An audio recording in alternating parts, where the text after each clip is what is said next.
Oi pessoal, tudo bem com vocês? Bom, gente, hoje eu trouxe uma plantinha que pra mim tem uma significância enorme porque foi ela a precursora da minha entrada no mundo das folhagens, né? Ela fez eu me apaixonar pelas folhagens e eu acredito que também foi a grande responsável por popularizar novamente os antúrios no mercado brasileiro, né? Essa planta chegou lá em 2019, no finalzinho de 2019, beirando a pandemia. Eu comprei assim que ela foi lançada, eu paguei em torno de 89 a 90 reais nela. E bom, gente, na pandemia, essa planta explodiu. As pessoas procuravam ela loucamente. E bom, ela é produzida por Olambra, caso você não saiba. Ela e os híbridos de Magnificum, né, com cristalino, são produzidos por Olambra. São as únicas plantas produzidas oficialmente pelo pessoal de Olambra, tá? E bom, essa planta aqui era vendida em lotes, né? Ou seja, tinha um período de vendas, né? E isso durante a pandemia, junto com a escassez, fazia tipo assim, vamos supor, um lote de 40 plantas ser vendidos em um estalo de dedo. E plantas que custavam muito caro, né, em comparação ao preço de hoje e em comparação ao preço de lançamento dessa planta. Mas por fim, com o passar do tempo, apesar da popularidade dentro dos antúrios ali, ele ter passado e se tornado uma planta ralé, né, entre muitas aspas aí, né, da gente encontrar com facilidade hoje em dia, ele se manteve na casa ali dos 200 reais. Se você for em local físico, muito provavelmente você vai achar mais barato, mas nesses sites da internet realmente a gente acha por um preço um pouco mais elevado, né? Mas por fim, esse Antúrio chegou para mim no final de 2019, como eu disse. E bom, eu acertei de primeiro o cultivo dessa planta.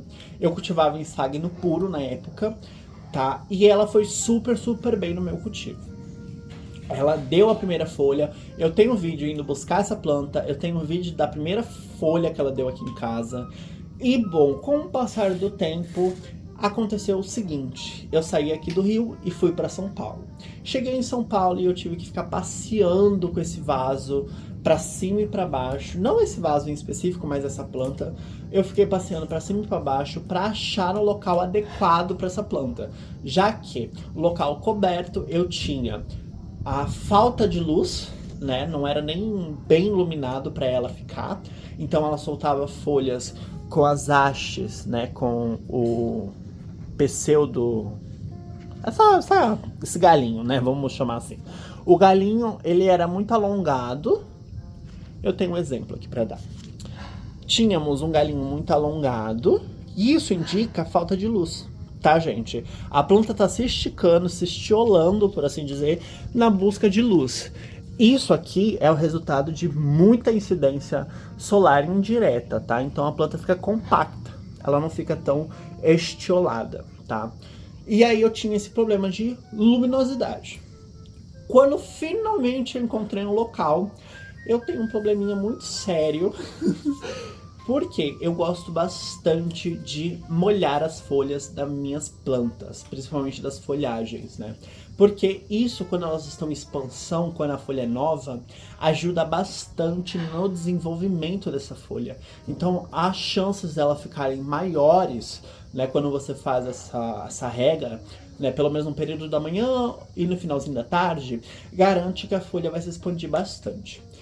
Só que a água de São Paulo vinha com uma coisinha chamada excesso de cloro.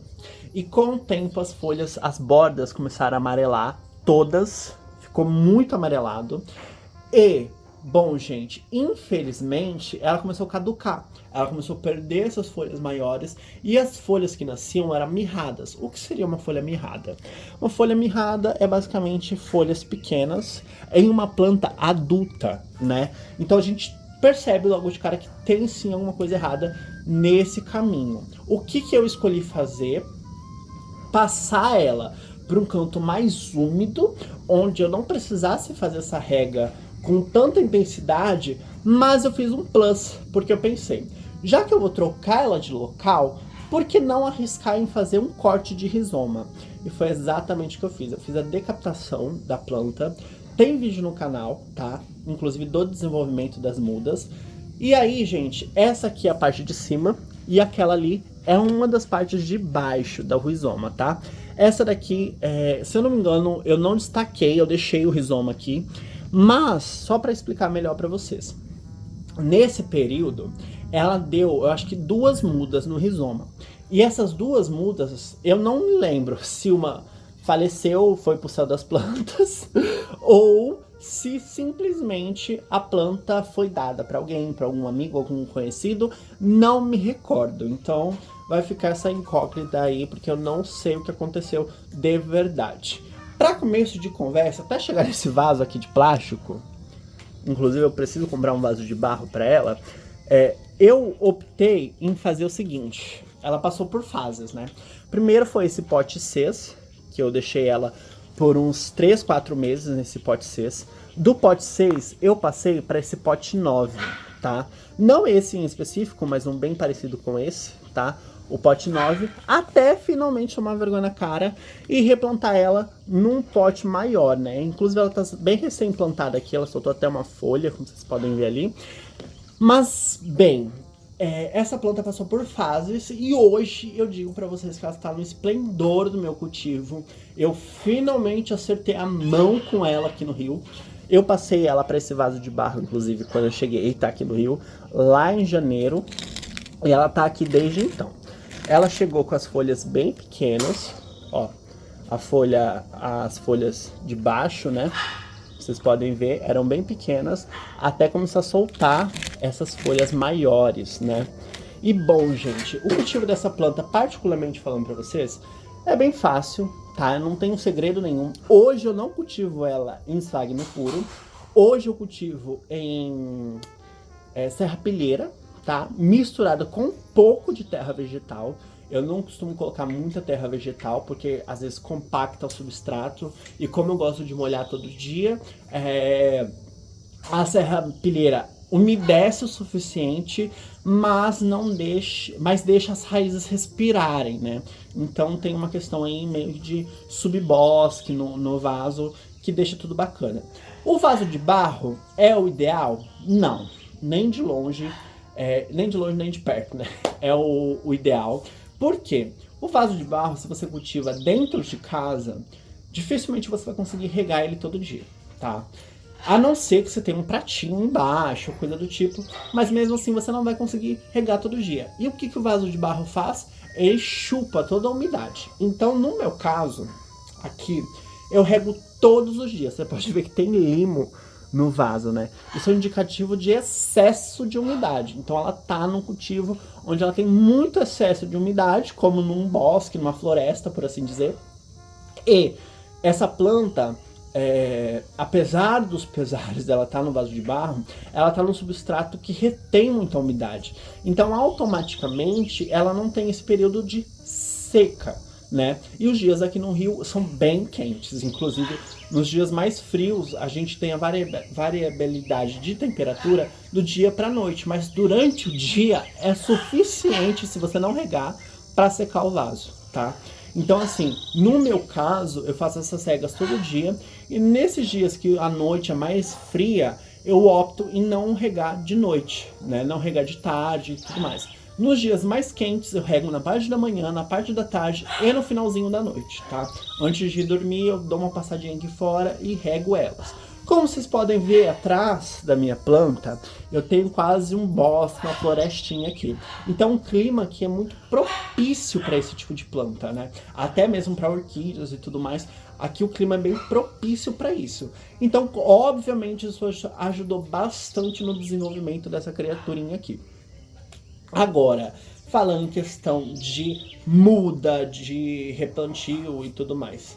Bom, eu acho que não é legal você ficar mudando essa planta de vaso todo ano e não sei o que. Eu acho interessante você fazer uma renovação de substrato. Eu faço isso sempre, porque o substrato, ele acidifica muito fácil, né? Porque a gente está falando de uma carga orgânica muito grande.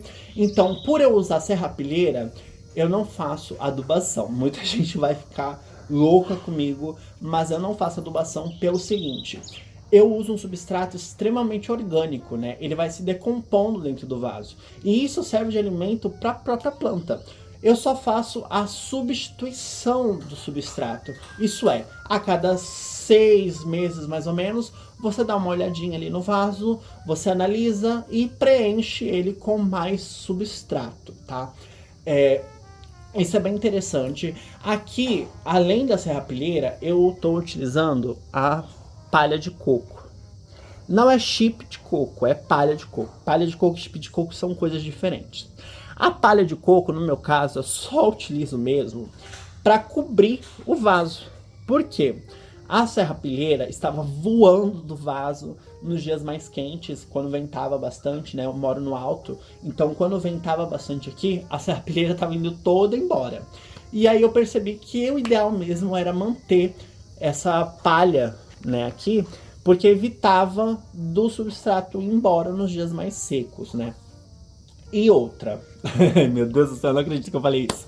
Mas, bom, o que acontece? Quando a gente cultiva essa planta em vaso, outra coisa que a gente tem que ter muito em mente é o seguinte: vaso de plástico, o timer de rega vai ser maior do que o vaso de barro, obviamente. Então, assim, se você quer cultivar no vaso de plástico, eu aconselharia você fazer a hidroponia. Sabe por quê? Você vai conseguir manter a umidade dentro do vaso sem precisar ficar regando sempre ele. E a hidroponia, geralmente, né, tem vasos no mercado hoje em dia que são próprios para isso, né? Ele já vem com uma parte de baixo, né, com isso aqui, né, próprio para você pôr água.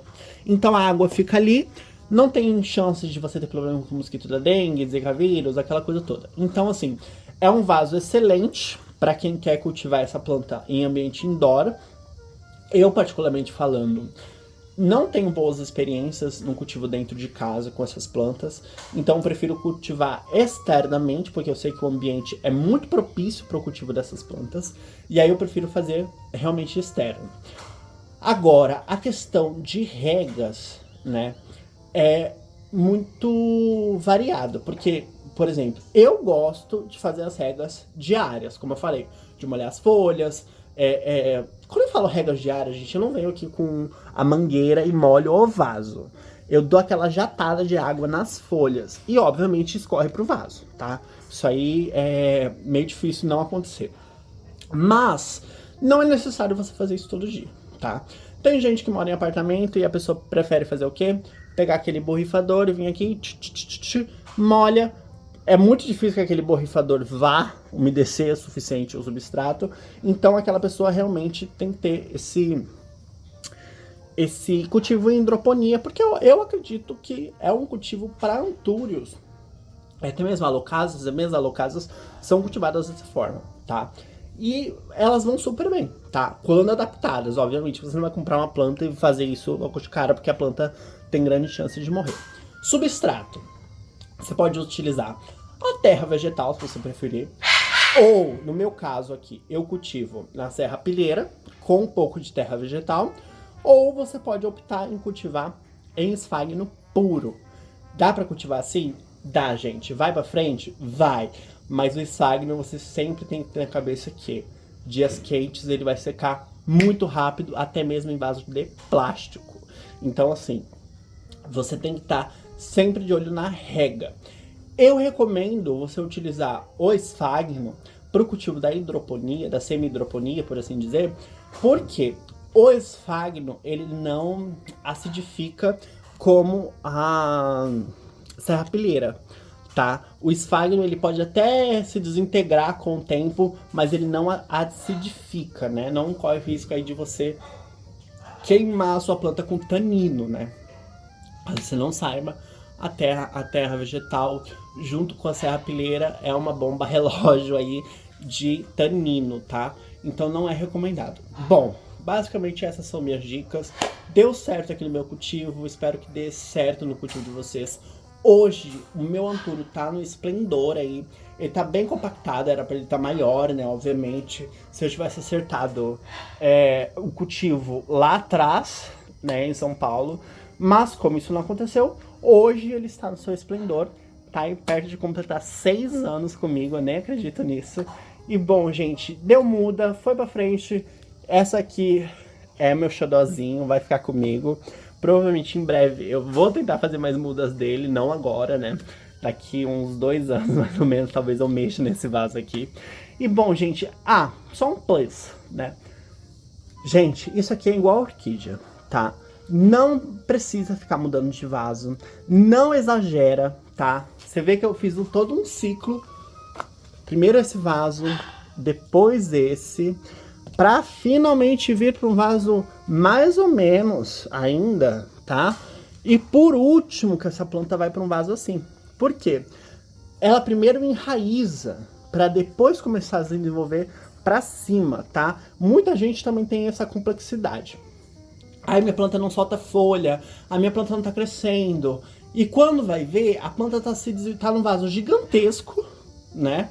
E é uma muda desse tamanho aqui. Gente, é óbvio que a planta não vai crescer, né? Você não tá dando o timer dela crescer. Então, primeiro coloca no vaso pequenininho assim. Quando a planta tiver com uma folha um pouco maior, um pouco mais elevada, que você olhar e falar assim, realmente tá na hora de passar ela para outro vaso. Você vai passar para um vaso um pouco maior do vaso que você tava. Não vai exagerar, pelo amor de Deus, senão essa planta vai demorar muito para crescer, tá? Essas são minhas dicas, espero que vocês tenham gostado. Se gostou, comenta aqui embaixo, curta. Espero que o vídeo tenha sido esclarecedor, que eu consiga ter passado alguma mensagem pra vocês, não só falar do baboseira aqui. Mas é isso, gente. Tchau pra todo mundo aí, até o próximo vídeo.